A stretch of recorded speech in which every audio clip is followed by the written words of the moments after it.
Bonjour à tous, merci de vous joindre à moi aujourd'hui pour cette nouvelle vidéo autour de ma campagne Opération Dark Winter.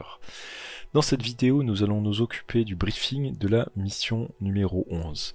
Mais avant cela, au cours de la dernière mission, au cours de la mission numéro 10, nous nous sommes occupés du district Navy Yard. À la fin de cette mission, nous avons récupéré plusieurs véhicules, un 4x4 et deux voitures de police, qui vont nous permettre de choisir le point d'entrée pour toutes les futures missions que nous allons faire. Ce qui va être très utile parce qu'aujourd'hui je le choisissais de manière aléatoire et pouvoir le choisir, je vais pouvoir choisir l'entrée sur le plateau qui est la plus proche de l'objectif potentiellement. Pour la prochaine mission, nous allons au district Boerum Hill. Dans ce district, le leader, le chef de la JTF est en train de se cacher. En fait, il a été pris dans une embuscade des rioters. Il se cache avec deux membres de la JTF, dont un qui est blessé. Et notre objectif, ça va être de localiser sa position, trouver dans quel bâtiment il se cache et le ramener dans notre base. Lorsque ce chef sera sauvé, il va nous procurer plusieurs choses. Tout d'abord, il va nous procurer l'accès à l'aile de sécurité de la base d'opération, qui referme des extensions assez cool. Et aussi, on va récupérer un point de bonus supplémentaire pour chacun des membres de la JTF. C'est un peu l'aura de chef que représente cette figurine arrivée dans notre base, pour motiver les troupes. En parlant de la base, un rapide coup d'œil à la base. Comme vous voyez, la partie haute, c'est l'aile de sécurité qui est encore complètement bloquée, mais normalement, à la fin de la prochaine partie, on devait pouvoir débloquer ça. Lors de la précédente mission, nous avons sauvé 6 civils. Petit problème, c'est qu'en revenant à la base, on s'est aperçu qu'il n'y avait plus assez de place. En effet, la base peut accueillir que 30 civils pour le moment, et quand je suis arrivé avec ces 6 nouveaux civils, seulement 4 ont pu rentrer dans la base avant d'atteindre le quota maximum de 30. Du coup, 2 des civils se sont enfuis. Je vais devoir du coup construire très rapidement les quartiers d'habitation, les quartiers pour dormir, car ça va monter la capacité d'accueil jusqu'à 40 personnes. Et il va falloir que je construise ça absolument ce tour-ci, car lors de la prochaine mission, si je sauve le chef de la JTF ainsi que les 2 membres de la JTF qui l'accompagnent, je ne pourrai pas les accueillir dans ma base. Ils ne pourront pas rentrer dans la base si je n'ai pas construit ces quartiers d'habitation en premier. Du coup, pour les construire, j'ai besoin de 2 matériaux de construction, j'ai aussi besoin de nourriture. Pour l'instant, la nourriture, je ne suis pas trop inquiet. J'ai 2 extensions au sein de ma base qui me permettent de générer de la nourriture. Mais comme vous pouvez le voir, je suis assez bas en matériaux de construction. Il m'en faut 2, ainsi que 2 nourritures et 1 médicament. Donc ouais, je vais devoir vendre des ressources. Heureusement, au cours du tour précédent, j'ai construit le centre d'échange qui permet d'échanger 2 ressources de mon choix contre une ressource de mon choix lorsque quelqu'un est affecté à cette pièce. Et du coup, c'est parfait, ça m'arrange. Je vais déjà prendre un des civils et l'affecter à cette pièce qui va m'activer la capacité qui permet d'échanger. J'ai toujours besoin d'avoir quelqu'un dans les pièces pour pouvoir soit vendre des armes, soit échanger des ressources comme ici.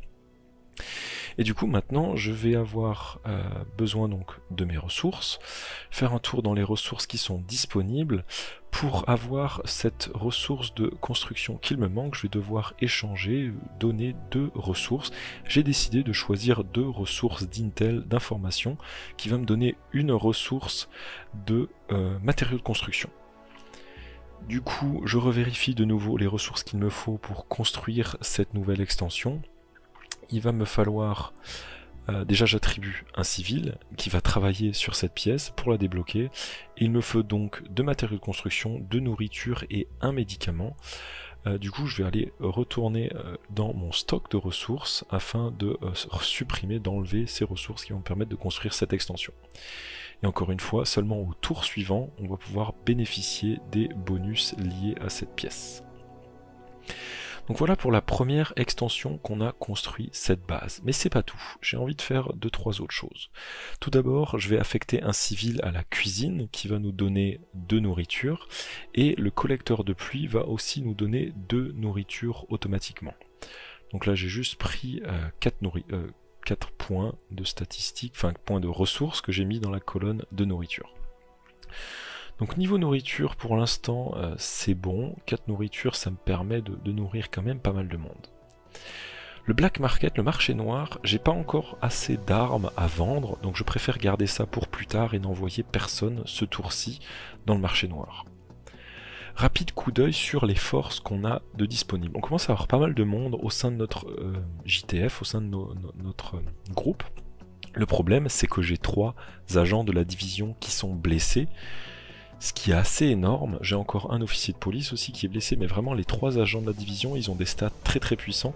Et là, les avoir au sol, blessés, ils peuvent pas être déployés, ça m'ennuie beaucoup.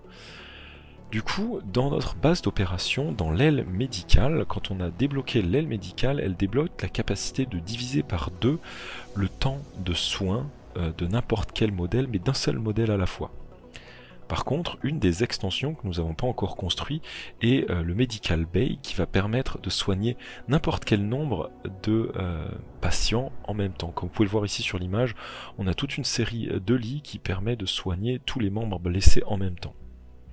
Et pour ça, il me faut 4 matériaux de construction et 2 médicaments. Du coup, ça fait beaucoup de matériaux de construction, mais il faut absolument que je construise ça ce tour-ci. Donc j'ai attribué un civil à cette pièce, et maintenant il faut que je trouve 4 matériaux de construction. Donc en gros, il va falloir que je vende, que j'échange pour 8 autres ressources. Donc des Intel, j'en ai pas mal, comme vous pouvez le voir ici, mais je ne veux pas toutes les vendre, toutes les échanger. Je ne les vends pas. Donc pour l'instant, je vais échanger 4 informations, ce qui va me donner 2 matériaux de construction. Et ensuite, j'ai pas mal d'essence, j'ai vraiment beaucoup d'essence, donc j'ai aussi décidé de enlever 4 essences, les échanger aussi contre 2 matériaux de construction. Donc là j'ai de nouveau 4 matériaux de construction, encore une fois grâce au centre d'échange, et il me faut en plus utiliser 2 médicaments. Donc là je peux supprimer mes matériaux de construction ainsi que mes 2 médicaments, ce qui me donne assez de ressources pour construire le Medical Bay. Donc ça va m'être très utile pour le reste de ma campagne, car je vais pouvoir soigner tous mes soldats blessés tous en même temps. En plus de ça, au sein de ma base, je vais affecter un des civils dans le laboratoire d'études du virus, qui va me donner un point de victoire supplémentaire à la fin de la prochaine mission, qui est encore une fois très important pour le gain de la campagne. Le workshop qui permet de construire des grenades fumigènes, j'en ai pas vraiment besoin pour l'instant, je ne vais renvoyer personne ici, même si ça m'arrangerait. L'extension qui est débloquée juste après permet de construire des gilets pare-balles, et ça me plairait quand même bien. Parce que des gilets pare-balles, j'aimerais que toute ma force soit équipée de gilets pare-balles. Et pour ça, j'ai besoin de ressources que pour l'instant je n'ai pas. Il me faut bien sûr des matériaux de construction, j'en ai toujours pas, Bon, c'est un choix assez difficile. C'est un choix assez difficile, mais j'ai quand même pas mal de fuel, j'ai encore quelques Intel. Peut-être que je peux me permettre d'échanger encore toutes ces autres ressources afin de construire cette aile. Et puis oui, allez, c'est parti. J'affecte un civil à cette pièce, j'ai besoin de 2 matériaux de construction et de 2 munitions. Donc pour les munitions, je peux les supprimer tout de suite. 2 matériaux de construction, donc je vais enlever un Intel et 2 fuel et aussi un médicament. Ça me donne assez de ressources du coup pour construire cette nouvelle extension. Et voilà. Voilà, je pense qu'on a fait le tour de notre base. Donc j'ai pas mal de constructions ce tour-ci, comme vous pouvez le voir, 3 nouvelles constructions en cours, plus 3 autres civils qui sont en train de travailler dans cette base. Donc là, ça devient vraiment intéressant ce qui se passe dans cette base. Et j'ai vraiment hâte de débloquer toute cette nouvelle aile, l'aile de sécurité. Il y a beaucoup de règles qui vont être top dans cette aile. J'ai hâte de vous montrer ça. Mais ça sera pour la prochaine mission, pour le prochain briefing de mission. Maintenant, on va passer à la sélection des figurines qui vont être déployées dans cette prochaine mission. Donc voilà le petit groupe que je vais envoyer dans cette mission. Pour la plupart, on les connaît déjà. On a ici Alani Kelso, notre agent de la division, Juste derrière, à sa gauche, on a, à sa droite plutôt, on a Shane Walsh, l'officier de police, on a 2 membres de la garde nationale, un autre officier de police à gauche, John C. Ici, on a l'officier du SWAT, Brian Gamble, et bien sûr, à droite, notre détective John McClane. Le nouveau arrivant ici, c'est ce membre des forces spéciales américaines, Nate Macy, de très bonnes stats, surtout au tir. Il est équipé d'un Uzi silencieux, d'un lance-grenade, d'une grenade fumigène, d'une radio et d'un sac à dos. Donc voilà, hâte de le voir sur le champ de bataille. Et il est assez cool, figurine, avec une jambe un peu... c'est un vétéran, quoi, il lui manque une jambe. Et avec lui, je vais rajouter Gregory Galantai, que je vais placer en dehors du plateau, avec son fusil de précision, et un pistolet aussi en arme secondaire. Et ça me permettra du coup d'avoir, comme une des missions précédentes, avoir un œil dans un peu plus loin du plateau pour mieux le voir. En parlant du plateau, voici du coup la zone dans laquelle nous allons effectuer cette prochaine mission. Notre objectif est situé dans un des 2 bâtiments à 3 étages situés dans ce quartier. Donc ces bâtiments, c'est les 2 qui sont au milieu du plateau, les 2 bâtiments en briques rouges ici. Et du coup, je vais devoir m'approcher, rentrer dans le premier, et j'ai une chance sur 2 que ça soit ce bâtiment, et si ce n'est pas celui-là, ça sera le suivant. Donc voilà un peu pour cet objectif, pour ce plateau, pour cette prochaine mission. Assez hâte de la lancer. Juste un rapide tour un peu du plateau. Donc on a cette première entrée ici à droite, on voit un mur, un blocus ici avec un engin de construction qui a essayé de forcer le barrage pour rentrer dans cette autre partie du plateau sur l'arrière.